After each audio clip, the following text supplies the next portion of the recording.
বন্ধুরা আসসালামু আলাইকুম। ঘুরতে ঘুরতে চলে আসলাম বাংলাদেশ চীন মৈত্রী সম্মেলন কেন্দ্রে, যেটা কিছুদিন আগেও এর নাম ছিল বঙ্গবন্ধু আন্তর্জাতিক সম্মেলন কেন্দ্র।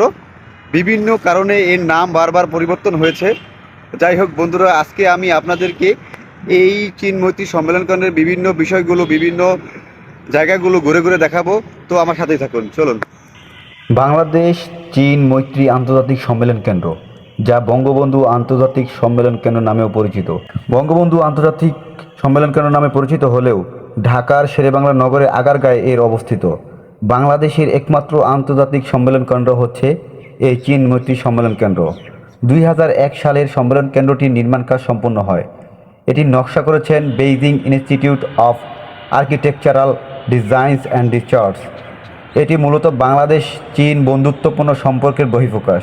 সম্মেলন কেন্দ্রটি নির্মাণের প্রাথমিক উদ্দেশ্য ছিল 2000 সালে ঢাকায় অনুষ্ঠিত 114 সদস্যের জোট নিরপেক্ষ আন্দোলনের ত্রিদেশীয় শীর্ষ সম্মেলনের আয়োজন করা।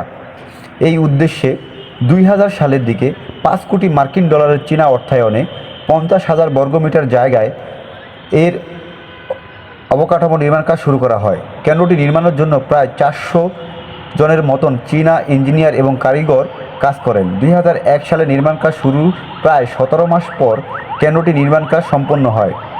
প্রথমে আনুষ্ঠানিকভাবে বঙ্গবন্ধু আন্তর্জাতিক সম্মেলন কেন্দ্র নামকরণ করা হলেও 2002 সালের 12 জানুয়ারি কেন্দ্রটি আনুষ্ঠানিক হস্তান্তর অনুষ্ঠানে এর নাম পরিবর্তন করে বাংলাদেশ চীন মৈত্রী সম্মেলন কেন্দ্র রাখা হয়। 2009 সালের সম্মেলন কেন্দ্রটির পুনরায় বঙ্গবন্ধু আন্তর্জাতিক সম্মেলন কেন্দ্র নামকরণ করা হয়। 2025 সালে এটি আগের নাম বাংলাদেশ চীন মৈত্রী সম্মেলন কেন্দ্র নামকরণ করা হয়। ভবনের অবকাঠামো প্রধানত সম্মেলন কক্ষটিতে 700 প্রতিনিধি ও গ্যালারিতে 1000 পর্যবেক্ষক সহ মোট 1700টি আসন রয়েছে। বিভিন্ন সভার জন্য এতে 200 আসন বিশিষ্ট 2 কক্ষ, 4টি আলোচনা কক্ষ ও 700 আসন বিশিষ্ট একটি ফুড কোর্ট রয়েছে। এছাড়াও সাংবাদিকদের জন্য রয়েছে 300 আসন বিশিষ্ট একটি কক্ষ। প্রধান সম্মেলন কক্ষের খোলা ছাদের আয়তন 22 মিটার এবং এটি 24টি কংক্রিট স্তম্ভের উপর স্থাপিত।